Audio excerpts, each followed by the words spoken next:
Apple फिर बन सकता है दुनिया का number 1 smartphone brand. IPhone 17 series की तेज बिक्री से 14 साल बाद सैमसंग को पीछे छोड़ेगा।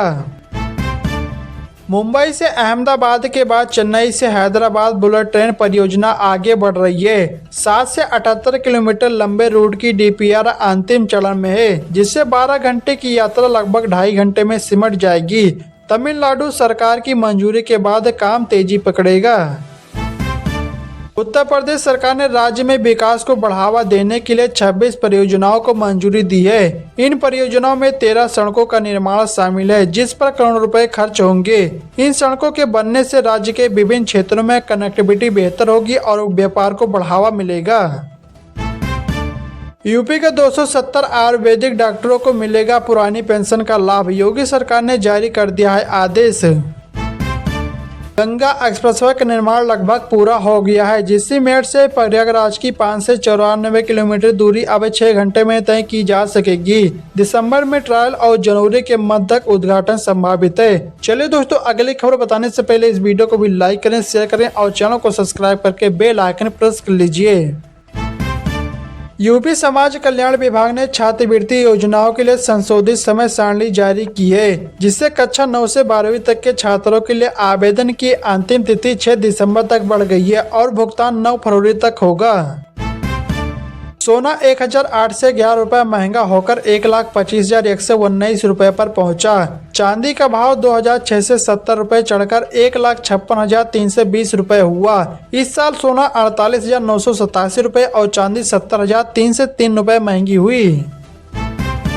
मुंबई जाने वाली प्रमुख ट्रेन पुष्पक एक्सप्रेस 26 जनवरी से लखनऊ जंक्शन की जगह गोमती नगर स्टेशन से चलेगी।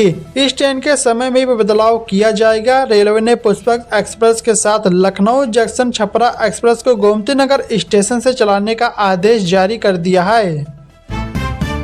केंद्र सरकार किसानों को आधुनिक खेती के लिए प्रोत्साहित कर रही है। गाजियाबाद में किसानों को ड्रोन उड़ाने का प्रशिक्षण दिया जाएगा, जिससे वे खेतों में यूरिया का छिड़काव कर सकेंगे। ड्रोन से 1 एकड़ में यूरिया का छिड़काव केवल 5 मिनट में हो जाएगा और किसानों को 1 से 50 रुपए तक की बचत होगी। AI आधारित 4 से CCTV कैमरों की निगरानी में होगा माघ मेला। 8 से हेक्टेयर में बसेगा मेला। उत्तर प्रदेश रोडवेज की बसों में अब मोबाइल ऐप से सीट बुकिंग और लाइव ट्रैकिंग की सुविधा मिलेगी। इससे यात्रियों को टिकट बुकिंग में आसानी होगी और बस स्टैंड पर इंतजार करने की जरूरत नहीं होगी। यह कदम डिजिटल इंडिया की ओर एक महत्वपूर्ण प्रयास है, जिससे यात्रियों को बेहतर अनुभव मिलेगा। नई टाउनशिप के विकास के लिए योगी सरकार ने बड़ा फैसला लिया है। अब लखनऊ विकास प्राधिकरण को कृषि भूमि को सीधे आवासीय भूमि में बदलने का अधिकार मिल गया है। अब एलडीए खुद कृषि भूमि को आवासीय में करेगा। गौतम बुद्ध नगर और गाजियाबाद जिले में डीजल ऑटो रिक्शा का संचालन पूरी तरह बंद किया जाएगा। इसके अलावा बागपत में डीजल ऑटो रिक्शा का संचालन 31 दिसंबर 2025 तक पूर्णतः बंद करने का निर्णय लिया गया है। अगली खबर आ रही है बलरामपुर से। ग्रामीण क्षेत्रों में बैंकिंग सुविधाओं को आसान और सुलभ बनाने के लिए जिले की 153 ग्राम पंचायतों में बीसी सखी की भर्ती की जाएगी। आवेदन की अंतिम तिथि जल्द घोषित की जाएगी। यूपी के शहरी क्षेत्रों में अब दुकान के साथ मकान बना सकेंगे। आम शहरियों को लाभ देने के लिए कैबिनेट ने इसकी मंजूरी दे दी है। गाजियाबाद पुलिस ने क्राइम ब्रांच के इंस्पेक्टर रमेश सिंह सिद्धू को 4 लाख का रिश्वत लेते हुए रंगे हाथों अरेस्ट किया है। पुलिस ने उसके पास से 4 लाख का कैश बरामद किया है। वहीं रिश्वत देने वाला कारोबारी राहुल भी भागते समय पकड़ा गया है। Bharat Pakistan T20 world cup में 15 फरवरी को भिड़ेंगे। टूर्नामेंट की शुरुआत 7 फरवरी से और फाइनल 8 मार्च को अहमदाबाद में हो सकता है।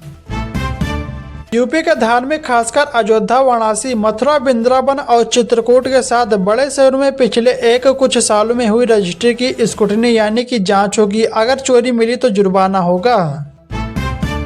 ऑनलाइन शॉपिंग प्लेटफॉर्म कस्टमर से नहीं वसूलेंगे हिडन चार्जेस। फ्लिपकार्ट, मित्रा और जोमेटो, स्विगी जैसे 26 platform dark pattern free. Health insurance सस्ता होगा। बढ़ते प्रीमियम पर रोक लगेगी। एजेंट का कमीशन 20% तक घटने और पैकेज रेट कम करने की तैयारी में है। मेरठ में 2.5 साल के बच्चे की चोट को अस्पताल में फेविक्विक से चिपका दिया। माता पिता ने विरोध भी किया लेकिन भाग्यश्री अस्पताल का वार्ड बॉय नहीं माना। उसने कहा कि घबराइए मत, चेहरे पर चोट है, इसका ऐसा ही इलाज होता है। हरदोई में एक स्कूल में अचानक गैस रिसाव हो गया। गैस की गंध फैलते ही बच्चे घबराकर क्लास से बाहर भागे, लेकिन 16 बच्चे इसकी चपेट में आ गए। कई बच्चे बेहोश होकर गिर पड़े जबकि कुछ को खांसी और उल्टी होने लगी। उत्तर प्रदेश में अब लिंक एक्सप्रेसों पर फूड कोर्ट और बजट होटल बनेंगे। पहले चरण में बुंदेलखंड और पूर्वांचल एक्सप्रेस पर यह सुविधा शुरू होगी, जिससे यात्रियों को बेहतर अनुभव मिलेगा। सरकार ने प्रधानमंत्री फसल बीमा योजना का दायरा बढ़ाया है, जिसमें अब जंगली जानवरों से फसल के नुकसान और धान के खेतों में जलभराव को भी शामिल किया जाएगा। यह नियम खरीफ 2026 से लागू होगा, जिससे प्रभावित किसानों को राहत मिलेगी। किसानों को नुकसान की सूचना 72 घंटे के भीतर ऐप पर देनी होगी। अयोध्या में सरयू नदी पर 25 करोड़ रुपए की लागत से 4.2 किलोमीटर लंबा प्रदेश के सबसे बड़ा पुल बनेगा, जो अयोध्या को गोंडा और बस्ती से जोड़ेगा। यह रिंग रोड परियोजना का हिस्सा है, जिससे ट्रैफिक कम होगा और कनेक्टिविटी सुधरेगी। यूपी में मखाना की खेती शुरू कराने की योजना है। इसके लिए 18 करोड़ की कार्य योजना तैयार की गई है। किसानों को प्रशिक्षित किया जाएगा, उनसे इससे जुड़ी तकनीकी और व्यवहारिक जानकारी दी जाएगी।